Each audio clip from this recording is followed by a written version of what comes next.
Greetings, dear listener. You're listening to the Jaunty Mantis podcast. This is Jesse, This is Maddie.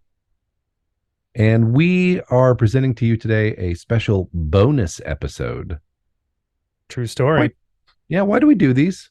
Well, the Jaunty Mantis is released in seasons, 12 episodes per. And the reason for that is so we have time to take a breather, get extra recordings done, make sure we don't fall behind. So if you're listening to this, that means that we're in between seasons. We made it. So we'll be back soon. And until then, enjoy this episode, this bonus episode. It's not necessarily about role playing game topics, but it is very nerd adjacent. And we hope you enjoy it. Yep.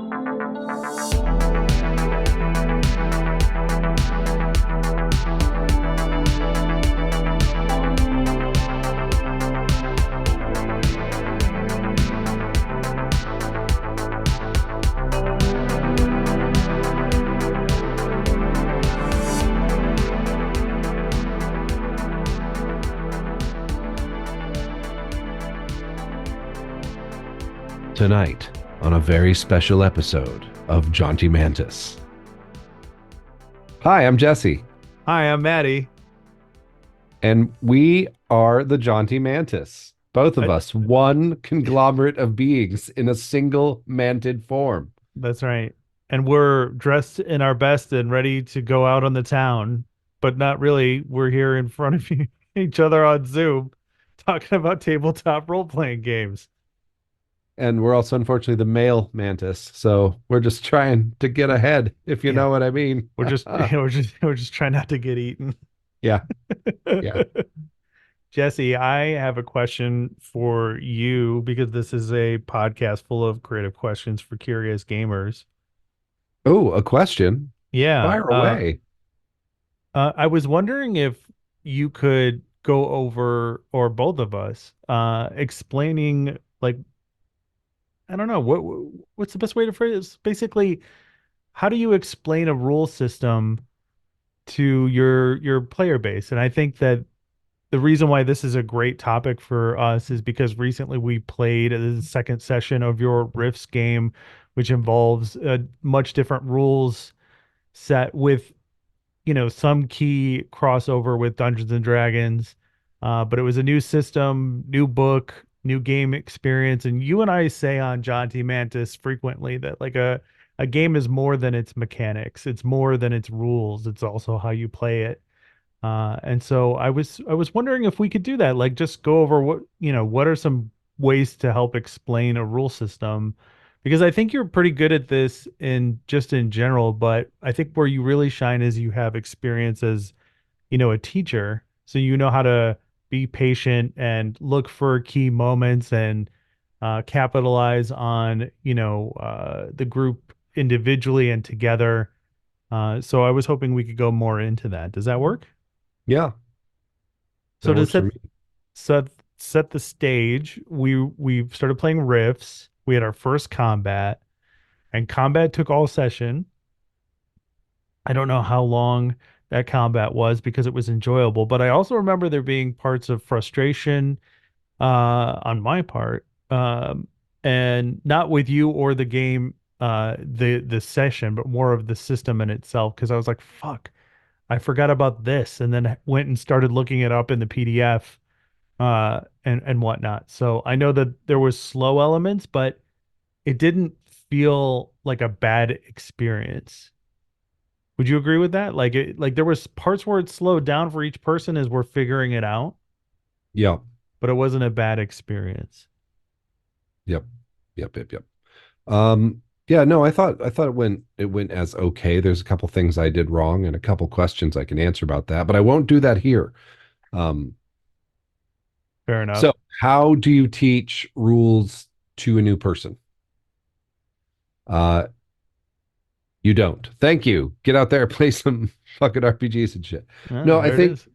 um do you want me to get into theory? You mentioned my teaching background. Do you want to get Yeah. me to get Yeah, into because the look, theory for it? yeah, definitely. I do want to get into that because each each game master teaches the game in their own personalized way. based on their own life experiences, their personality, what they like about games. And I think a teacher's perspective is definitely welcome.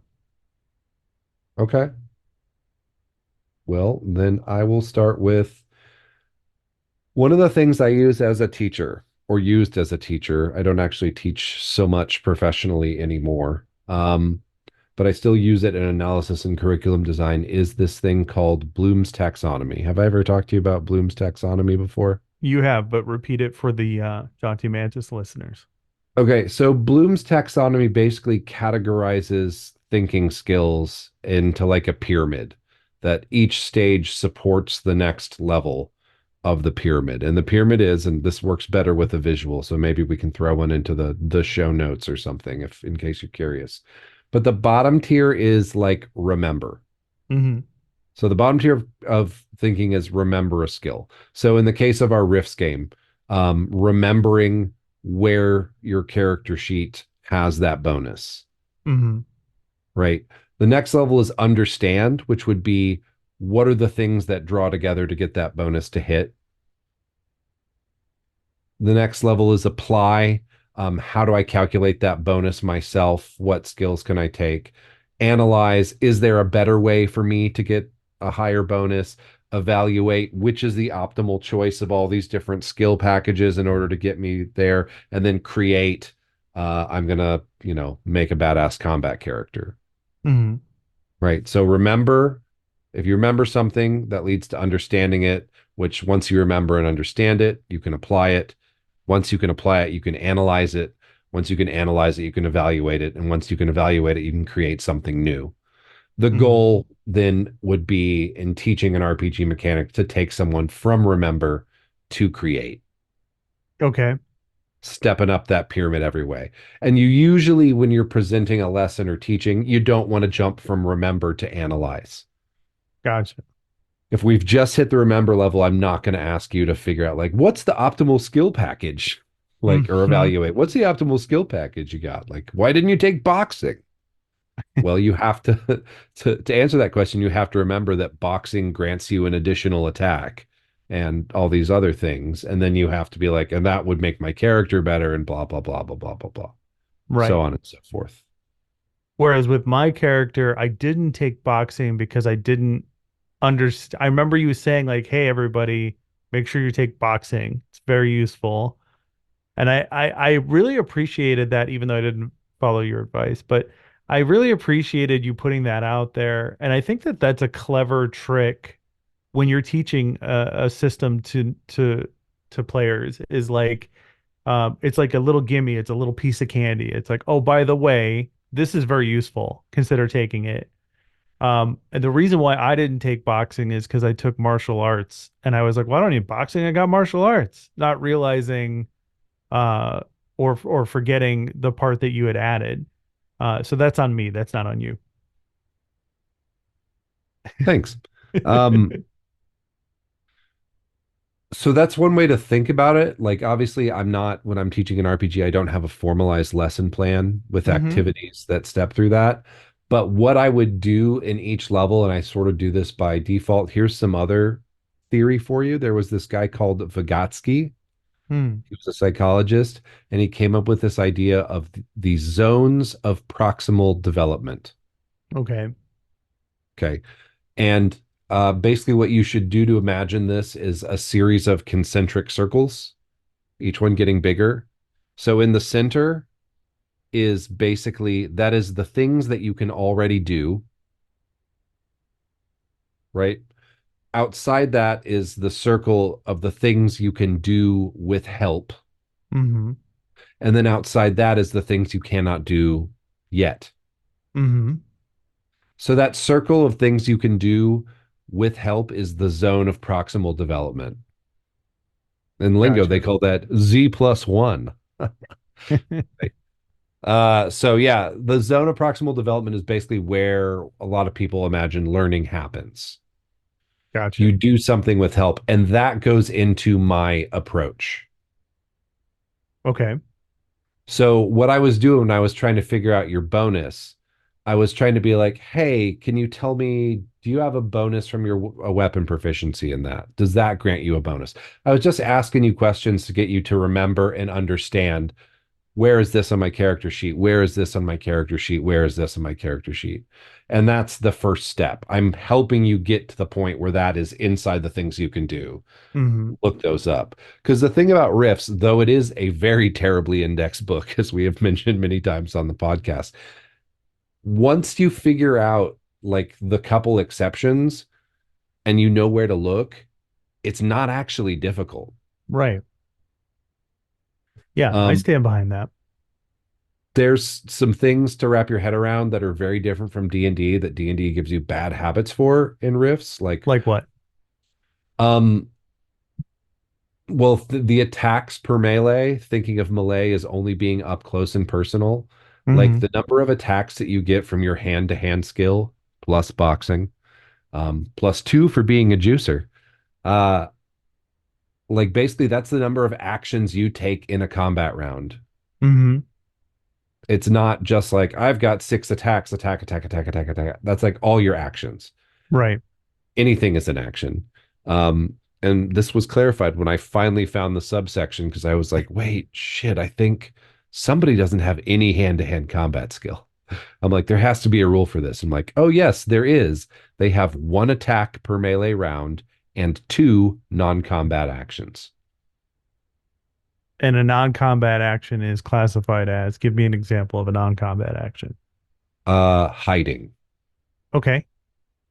trying to help somebody, starting a car, drawing a weapon that you're going to use with your one attack. Like everything, there is just actions in combat, and that's it. Pretty much anything you do is an action. You get to move a certain amount during your action.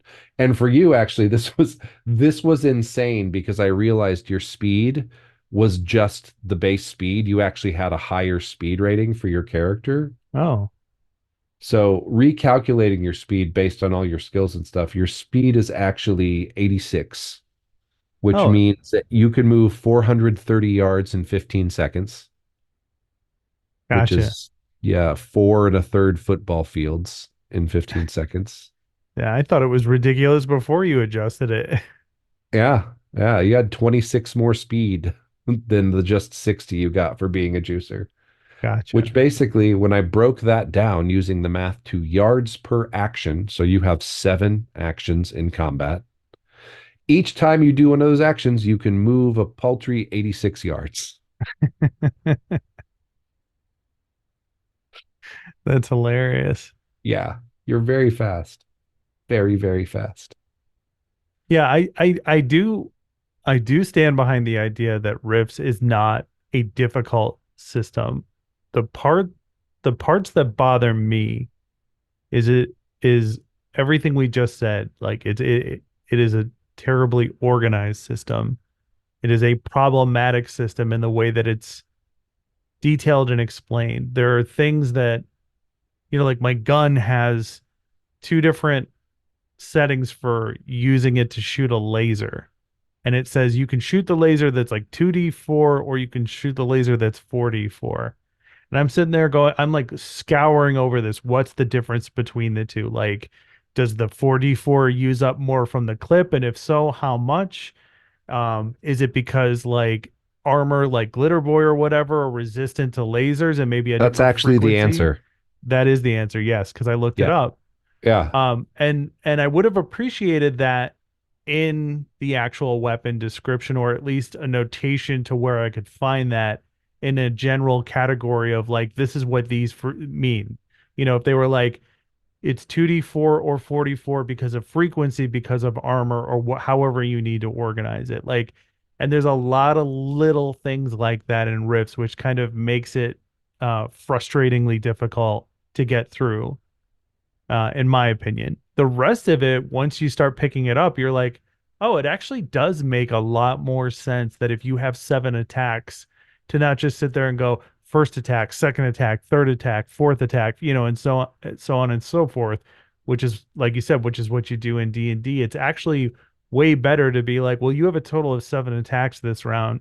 Now we're going to go round robin on how this works, and you're like trading blows and Did whatever you the like case that? may be. I loved it. I'm like, we should be doing this in in our 5e Takara game. Like, when people start getting extra attacks, like it just makes more sense. And in in third edition D&D, when you start to get like to 6th or 11th or 16th level, and you in your base attack bonus, and you start taking on additional attacks, it's like you are isolating that experience from the rest of the people who are just waiting to take their turn. And a more immersive experience like the one with Rifts, it was like, well, it was my turn, and then the guy shot back at me, and then it was somebody else's turn, and I still had 6 more attacks ready to go. And then when it got to the goons and one of them shot at you, you guys got to go back. Like, Right, right. yeah.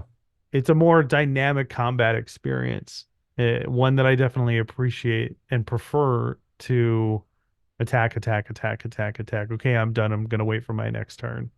Well, since you brought it up, can I mention the other gun issue that we had with you? Sure. Is that okay? Sorry, dear listener. So here's the thing. Why? Why are Uh, you apologizing? This is our fucking podcast. yeah, fair enough. This is teaching rules to the game, right? How would you teach Hmm. rules to the game? One of the things is, and this kind of goes contrary to a lot of advice, is if you really want to teach a system that's complicated or poorly indexed, you need to know it. Hmm. And then you also need to have your other thing of like, I'm going to make a note, which I did, look up juicer rifle. That was Hmm. in my notes. You need to be willing to say, I don't know. Let's just go with this. And then, I'll look it up later and we'll retcon if we need to. Hmm. So here's what I did. Here's the situation. Panthro Seabass Dudikoff Hmm. juicer wields a famous weapon, the JA-11 Juicer Assassin Energy Rifle, Correct. which can fire a variable setting laser and a single shot sniper configuration. It can fire an ion beam described as to deal with larger groups, but it's still a single shot. Or it can fire a hand loaded 7.26 millimeter SDC damage bullet, Hmm. which actually makes sense because if you guys ever try to go hunting and use mega damage weapons, I have a surprise for you. Yeah. You spoiled the meat. Yeah, you literally just burned the thing in half. Like, Hmm. which I did enjoy narrating when the laser missed Brock and the tree like cut in half diagonally and just Right. slit the tree he was hiding behind. He's like, "Oh fuck." So, yeah, you got caught in an addition change. Okay. And as my the guys I like so much on the Glitter Boys refer to it, the Butts edition of Rifts, the original edition Yeah. of Rifts. The laser's single shot, but the ion thing can fire a burst of Okay. like three shots, which does like 3d6 times 5 or something damage. Gotcha. So I got to figure out how to bring that back in because that's why you use the ion one. Right. I mean, it doesn't say that clearly in the description of the weapon, or if it does, I'm an idiot. No, Either because the way. weapon got caught in an addition change. Yeah. And I found something on the Palladium forums about someone mentioning that to Kevin Simbieda in 2005 when they saw him at a convention. He was like, "Oh yeah, no, that's one of my favorite guns too. Like, it should no, it's intended to be a burst fire thing. Blah blah blah." Right. I Yeah. I don't feel there's a robust errata process in at Palladium, but It's true. It's I true. love them for the work they do. So how do you handle staying in step with teaching a new system? How do you handle frustration and what is it? Resistance, to the rules and the game? I mean, I think it's okay for people to be a little bit frustrated when they're trying something new and it's not going perfectly. Hmm. So, I think part of this, going back to my teaching thing as well, goes back to the idea of fostering a community, which I think we definitely have at Like I have at every table I've played at, where in that community, if you're frustrated with it or have a question, it's okay to talk about it Mm-hmm. because that's the vent for that frustration. Right. Um, and obviously spending some time to like look at things like I did with your character to be like, hey, here's what I think you were trying to do. You can take it or leave it. Right. Yeah. In my job, um, I work with eye doctors and their staff, and they are fitting a treatment for children. And that treatment involves having the kids um, have a topographical map image taken of their eye. And that is a machine that they have to like sit up to, put their chin on a chin rest, be positioned correctly, not move their eye around too much, stare straight ahead. Oh, well, Um, what's the problem? As a father of two, sitting still is a skill that naturally comes to children. right. And over the years, because I've been around this technology and this treatment almost my whole life. And the people that pick this up the best and the easiest are people that understand how to work with children. They may not be the best at like taking the actual images, but they understand that like as soon as they let on that they're irritated, it's over. Like they understand that they need to engage the child, make them feel comfortable, explain what they're doing, try to make it interesting and fun. But as soon as that child hears any sort of irritation in their voice, they know it's done. It's not happening. And that's usually what happens is because of our busy lives and because kids are kids, usually this doesn't work out perfectly the first time around. And that's what I try to remember when I'm teaching a game to people. Because, I mean, my most recent examples, I've tried to make my own rule systems, or I've tried to do D20 hacks just for fun and try to teach that to everybody. I've tried to introduce new role playing games and teach those rules. And I think the most successful I've ever been is to just stay calm, keep the floor open to questions, be encouraging, and use kind of the same concept. As soon as your players sense that you're irritated in trying to teach them this game, it's probably over at that point because there's a lot of like weird anxiety around learning a new system, like especially if that system is exalted. It's like you're looking at this book, and you're like, Jesus, what is this game? Charms? Look at all these tables. These, you know what I mean? And there's a lot of like built up anxiety. Do I want to do this? You know, um, can I learn this? Why don't I understand this? But when you get to the table and you open up the possibility that like, hey, this isn't gonna go perfectly. It's like you said earlier, like just keep it moving. That was a common issue that we ran into back in the day. I don't know if we still have rules lawyers in the gaming community. I bet we do. But rules I lawyers, mean, have you met me? yeah, but you're a Like, fun rules lawyer, which I think yeah, and I needs to be usually do pointed it from out. memory. So, You don't do it in a way to try to one up people. yeah, I shoot DMs a message like when something comes up, particularly like if it's another player abusing something. Yeah. I totally like I was talking to Jenny, my friend at work, who is a listener. If you're hearing this, hello. Hi, thanks for listening. Um and she was telling me about something some druid was doing in her game that she's playing, like her online game she plays. And I was just like, that doesn't seem right because of the action. Hold on a second. What's that? Okay, that's the spell. Yeah, no, it does this, this, and this. Like, that's like two extra actions. No wonder you feel useless. Like, Yeah. Yeah. I see, but you're using your powers for good. I've run games in third edition specifically for groups where there's that person who is just agonizingly slowing down the game, you know, and it is so cumbersome to deal with that. We're just like, well, that's actually not how that works.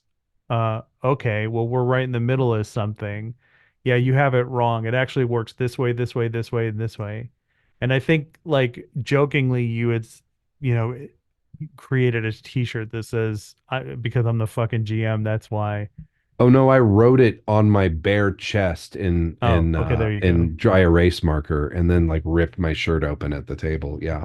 That's how you get your group to pay attention. Uh-huh.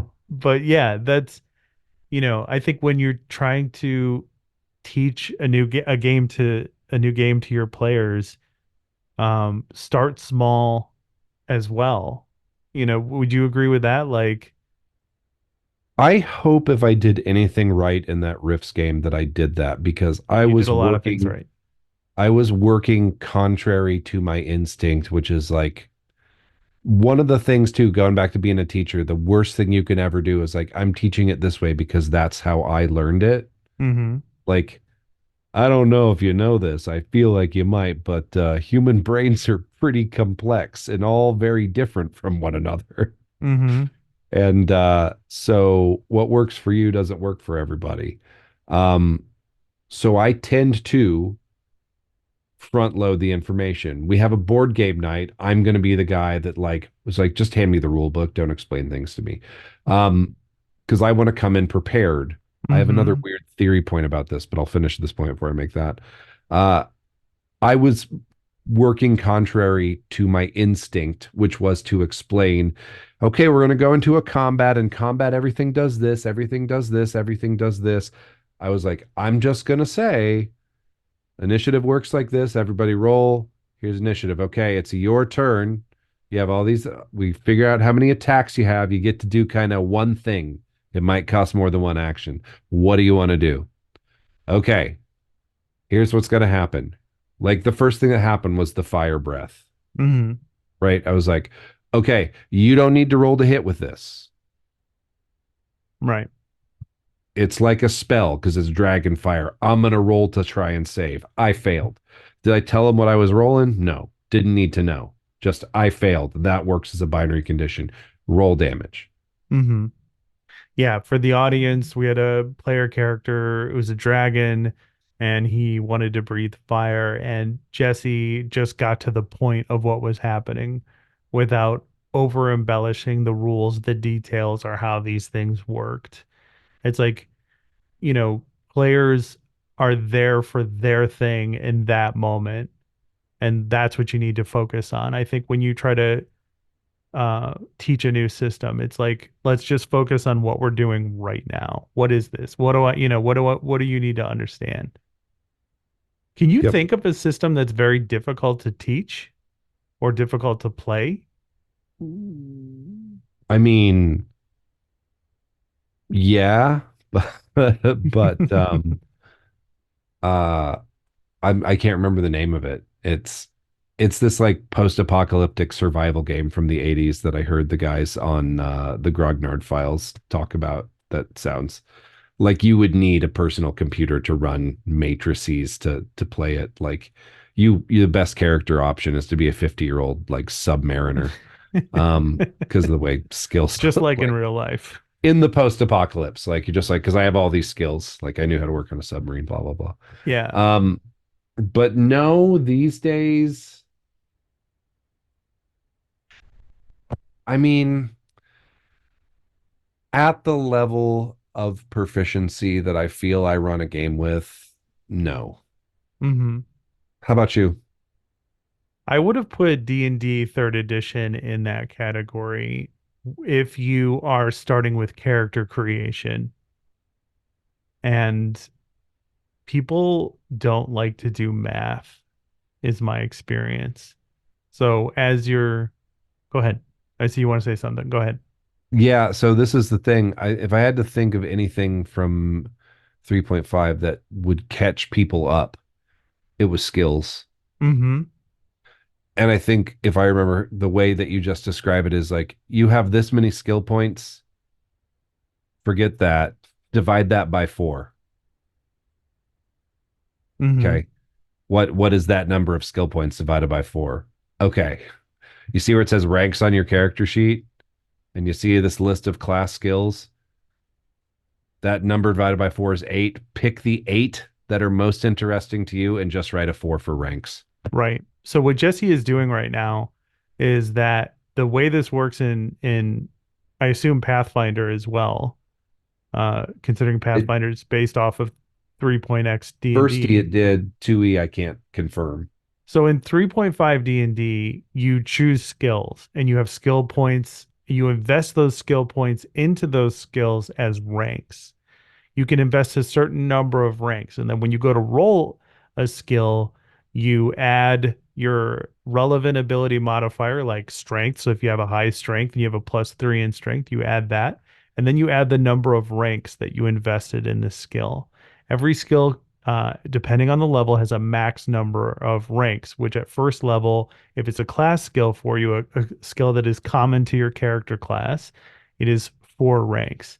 And what Jesse just did is a scenario that I thought is exactly what I was getting at, which is that when you try to explain this to somebody who's never played this system before, it can be a little daunting.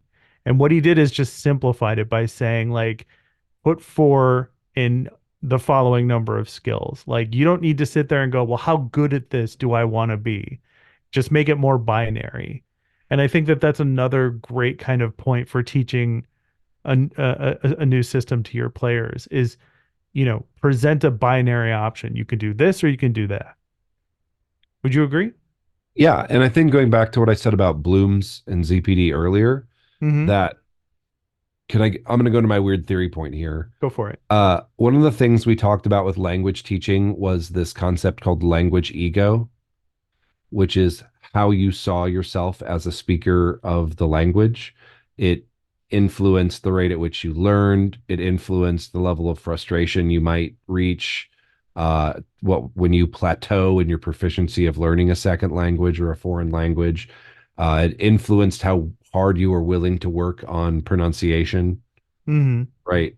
It's just how you see yourself as a speaker of the language. So my language ego in English, it's not very flattering to describe myself, but like I am an educated person and it is important to me that I appear as an educated person. And Mm-hmm. and that influences the way that I speak, my word choice, like my use of register. Like obviously I know how to talk different ways. Mm-hmm. Like I do sometimes talk to my children like I'm talking to a graduate student, but that's That's just the going to curse make of them being a parent. stronger. Yeah. Yeah. It's a choice when I do that. And then when they're hurt, I don't talk to them like that. Right.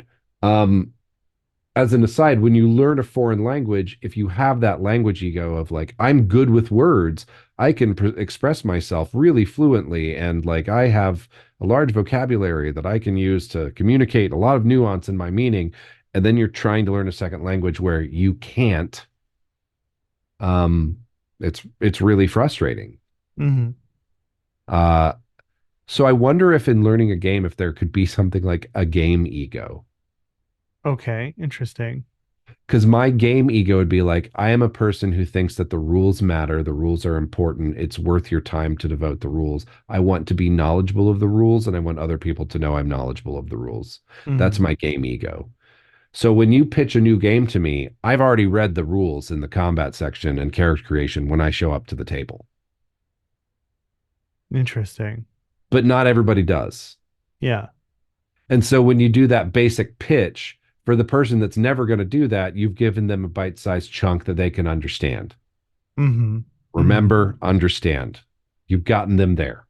Maybe they're not going to progress further. You can help them get that into their zone of proximal development. You can help them take it to the next step.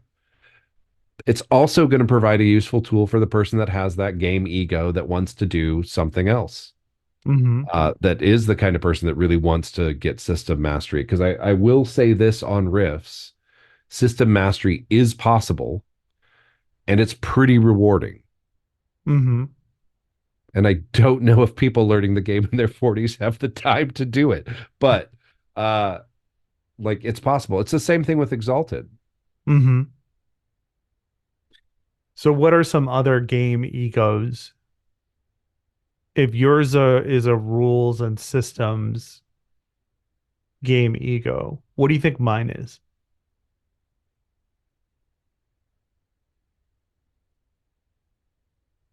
I'm gonna tell a story. Tell a story. No, that's it. Oh, I thought you were gonna tell a story about me, and I was like, I'm ready. No, no, I'm gonna tell a story and I'm gonna weird you out and I'm gonna make you a little bit uncomfortable, but I'm gonna invite you in to be part of that. Like it's not an edge lordy. I'm gonna make you uncomfortable.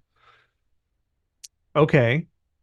So how does the game ego of I'm going to tell you a story like if you're like pretend we were like filling out a BuzzFeed what game ego are you survey. How do you like obviously with your game ego with a rules and systems oriented person, Yeah, if the game master can identify that game ego, they can be like, "Okay, Jesse, read the book." Or read this section or whatever. How and that helps you learn because you're like, cool, yeah, I got the book. I'm learning, I'm doing my part. How then what is the best teaching method for tell me I'm going to tell you a story or tell me a story or whatever you just said for me? oh, that's such a cool idea. How can we make that work in the game? Okay, Okay, here's what I need you to do. I'm listening. Can you look on your character sheet for this word? What's the number next to it? Okay, Okay, so it's awesome. a system And of discovery. yeah, All right. So let's come with the okay. goal of advancing the story gambit that has just been thrown. So okay. All right, I think I understand. So you're like looking for an opportunity to highlight my interest in story and then using Yeah, that to capitalize on a teaching or learning experience. Is that yeah, accurate? I'm going to use your intrinsic motivation to motivate you to learn the damn game. But Mm-hmm. I don't need to because I don't know. I mean, like you care about mechanics too. I do. I can pull that lever when needed. Yeah. You know, I'm not as into it as you are. I definitely get more focused on certain parts of it. But as soon as I find it appealing, I will dive in. Yeah. So, okay. Yeah, I figure we're like two or three good sessions away from you coming back with like a crazy character, like that's even crazier than Panthro, which is going to be fun. All right. What is like let's use the rest of the people in our party. What is the game ego for John? I think it's the same. Oh, really? Okay. Yeah. Interesting. It's the same as me. Yeah. Okay. What about Kurt? Uh he's a mechanic guy. Okay. What about He's J5? like he got a t-shirt for riffs and pulled out the like inherited copy and read it and then got the PDF like he knows what he's doing. Mm-hmm. Johnny Five's just happy to be there. Mm-hmm. J5 is give me cool shit to do gaming Yeah. ego. Yeah. And Give me cool and shit to do. that's how you can best teach someone of that is like give them cool shit to do. Don't necessarily worry about whether or not it's exactly correct. Just create Hmm. an opportunity for them to do cool shit and they'll be your best friend in that game. Hmm. They'll be all about it. And then for Patrick, what do you think? Gaming ego. Um, story too. I think his is slightly different in story. I think he's I mean, if more I of had to like put a pithy phrase to it, it'd be like, fuck it, y'all, let's play. Like, I think with him, what I've noticed about uh Patrick in our gaming group is that he wants something extra to chew on. Um, so give me a like I would classify his gaming ego as like give me some investment, if that makes any sense. There's probably a better way to put it. But if you're invest like in me. invest in me, that's a great way to put it. Yeah. So if he's gonna play a certain kind of character, like in an Eberron game or whatever, chances are he's gonna get a book or he's gonna want to look something up online. if he's going to be playing a certain kind of Aelf in the Age of Sigmar game, he's going to He's get the going to then book. start that army and buy Yeah. that army book, Yeah, which is the exactly. lore, not the rules for the game. I don't think he ever bought the Soulbound core book, but he did buy the army book for the Associated Miniatures game. And Right. Pat's a listener now, so hi, Pat. Oh, yeah, that's right. Yeah. So I think so we've identified several kinds of gaming egos, and it's like it's usually just appeal to that person's gaming ego and then That's the capitalize. secret to good teaching, though, is to just appeal to the interests and motivations of the people in your classroom, which basically means you have to recognize that the people that you are teaching or having a learning experience with are individual human beings, and you have to know them. Right.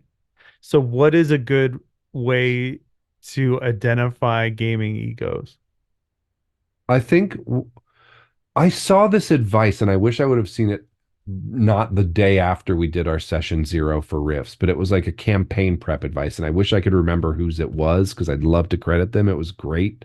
Hmm. But one of the steps, it was like the guide to campaign prep. It's just like pick a section of the map, like ask your players, this is the pitch for the game.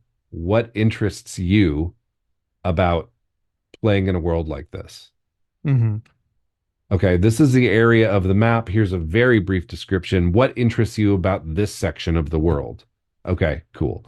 I think that like you could put some pretty clever questions, Okay. like just rank choice, like on like if you did like a session zero questionnaire.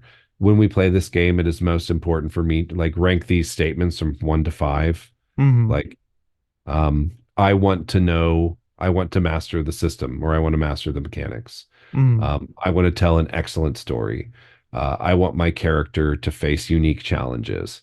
Um, Something tied to each one and just have them rate it. And, probably have to spend some time pondering what all the game egos were. And, that's a, That's all. I love that I've brought this educational theory term into it and made it weird. And we're probably just retreading the wheel of like the role player, the simulationist, the like, Yeah, I mean, it has many different faces, but it's the same basic concept, which is find out which kind of person you have at the table and then appeal to their learning style. And I don't know if you have to get in as dialed in as those other, I mean, other books, like there's an old DMG, I think, that has these types in them. And I didn't agree with all of it. I agreed with some of it. And that tells me that like people are different, people's brains are different, people's experiences are different, people's gaming personalities are different, you know? So it's like you just stick with the basics. yeah, and simplify. Like, don't tell everyone how to calculate every bonus. Hmm. Don't tell them like in combat is you have these actions, blah blah blah blah blah. You can do this and this and this and this and this. Like, I mean, what you've got interact with an object in 5e, interact with an object, move, bonus action, and action and reaction. Hmm. How do you usually explain that to a new player? What do you want to do? Yeah. Oh, I want to hit the guy with my sword. Okay, roll an attack roll. On your character sheet, there should be something called an attack bonus. It's over Hmm. here. What is it? Yeah. All right. Well, how do I do that? This is how, you know, like keep it simple. I've Yeah. never, in teaching every game, I've never gone, okay, here's how this works. Unless that's a core feature of the game, because there are some games where the action economy is a feature of how you're supposed to play. That's how you get enjoyment out of the experience. Yeah. So, I got to change attack for you, if that's okay. okay. So one of the things I do want to say, because you mentioned it earlier, and I think this is a good tip for teaching a game too, if you because you can start in character creation, is the third edition of Exalted when they go over the attributes.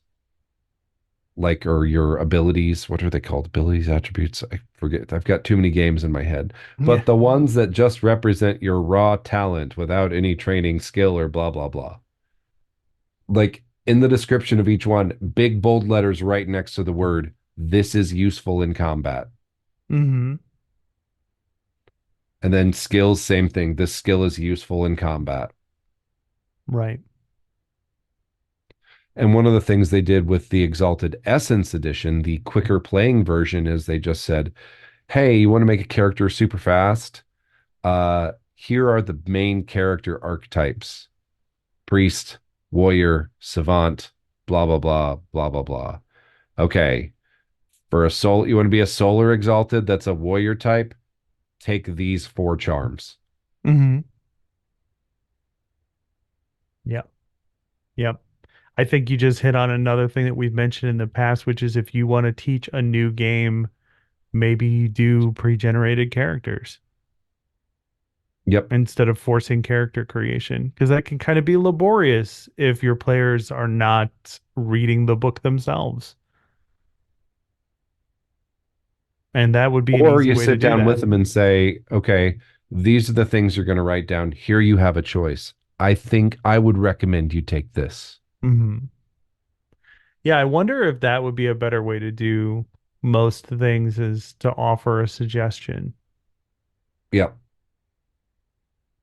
Like I'm suggesting for your secondary skills, right? This is just individual training, no bonuses for your class. You didn't get to that stage of your character when you made it. That's fine. It's two skills. I picked two for you. You're free to change them. Hmm. But here's what they are, and here's why I picked them, which is be like, I would recommend this because I picked boxing because it gets you an extra attack and makes you a little bit stronger. So now you can you can lift 3,680 pounds. Yeah, over my Congrats. head. Yeah. Yeah. Okay, Very strong. And then I also picked History Pre-Riffs America perfect. because The like that's 80s, just general knowing things. It's at like a 30%. And then there's a 25% secondary one for a particular area of interest, which I picked action movies. even better. Yeah. Yeah. And you see what he did there, listener? He appealed to my character's, an aspect of my character in a post-apocalyptic world is obsessed with 80s action movies. And to teach me this, he appealed to the fact that the tell me a story or, that story's part of my gamer ego because it's based around my character development. In other words, dance puppets.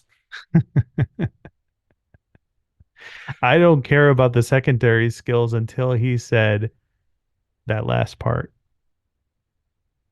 I was Yeah, just, it's going to take it. secondary skills are like that weird skill in Shadowrun, like the personal interest skills. Like, Hmm. Yeah.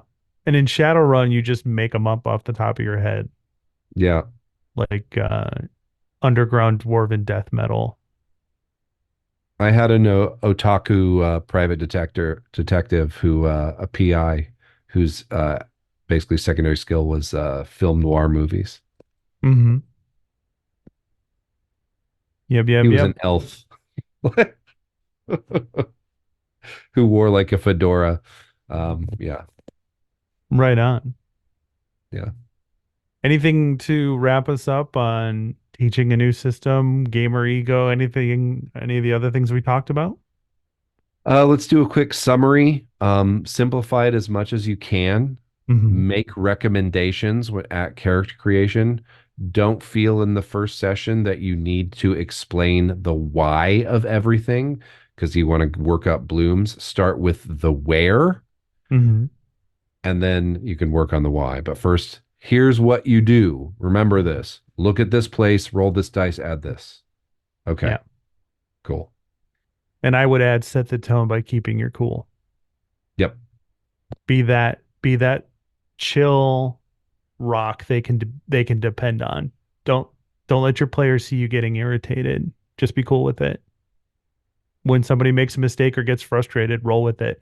I think that's one of the things I was most impressed about during our game is like I started getting frustrated during our Rifts game and then started being an asshole to Jesse. Like I started like chiding him about the game and making jokes at his expense, and he just rolled with it. You know, he's my best friend. I love him.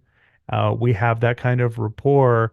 But I took it for granted and just started like being an asshole, like a lovable asshole, I hope, but like just being an asshole. And then when I realized it, I immediately apologized. I'm like, I'm sorry, I'm being an asshole. Like, this is fine. Like, you know, and he just rolled with it and kept his cool about it. I don't know if that was irritating or grating or difficult, but he was just like, well, doesn't bother me. Don't care about it. You know, it's fine. Well, with the intention of that we had behind this podcast of being something we said back in episode 1 that someday our children might listen to, I'm deeply sorry. But as far as when it comes to dealing with assholes, like you don't even compare to Lottie when she's mad. I'm sorry, Lottie. I love you. You are my joy, but you're very me. I'm just picturing your kids finding this podcast where they're like in their 40s. You were 7 at the time I said this. And they're like, Dad thought you were an asshole. When you're mad at me. You're a 7-year-old child. You're not even a fully developed human being. And our father thought you were an asshole. When she's mad at me. Yeah. You have no idea how mean that child. She has a song she sings that's you're the worst dad ever. Like, Do you ever just dance to it? Just be like, I love this. Keep it going. Look at me dance to your song. Yeah. yeah, that's the right move because then she laughs and we're cool. But like, usually that's like the okay. Anyway, I like my kids. They're mean to me sometimes. Yeah. Yeah. You got great kids. They're awesome. And parenting is difficult. Yep. But not as difficult as learning rules can be if you don't have the right teacher. Speaking of teaching rules, I'm going to pitch this out. You can cut this if you don't like it. A friend of the show reached out via Okay. text. Okay. Chris, you know Chris. I've met him. We had whiskeys at his house. Mm-hmm. Yeah. Lovely chap. He was excited to hear that we were going to be doing reviews for season 3, and it got him inspired to want to run a game for us Really? in a new system. And he said, I'm having a hard time thinking of systems you haven't played. To which I said, there are so many systems I haven't played. There's just not many I haven't bought. But he had a short list, and I chose for us. Okay. Rollmaster. Rollmaster. What the hell is Yeah. that? From Iron Crown Enterprises. Okay. That It's doesn't the help one, me figure it's that the out one any with all better. the crit tables. Okay. The one that the original Middle Earth role-playing game was based. Oh, wow. Okay. Yeah. Yeah. He said Traveler or Rollmaster, and I'm like, Rollmaster, 100% Rollmaster. Oh, But I thought wow. that might be a fun thing to record as some bonus content if he wanted to do it, because we'd have to be online, obviously. Yeah, definitely. That sounds like a lot of fun. Cool. All right. Okay, Jesse, this has been a fun learning experience for me. I've learned a lot about you, your children, your professional teaching experience. And if anybody else has any questions to follow up on what we said this evening, where can they find out more about the Jonty Mantis online? You can reach us at John T. Mantis. I always keep wanting to say there's no the. John T. Mantis at gmail.com. Wanty Mantis on Twitter. And that's all I'm going to say. You can reach me at JingoistFet on Twitter and Yeah. get out there and play some fucking games or something. Yeah, get out there and teach a new rule system to your players and have them get agitated and make asshole jokes at your expense while you're playing in front of your friends or some shit. And then apologize. Yeah.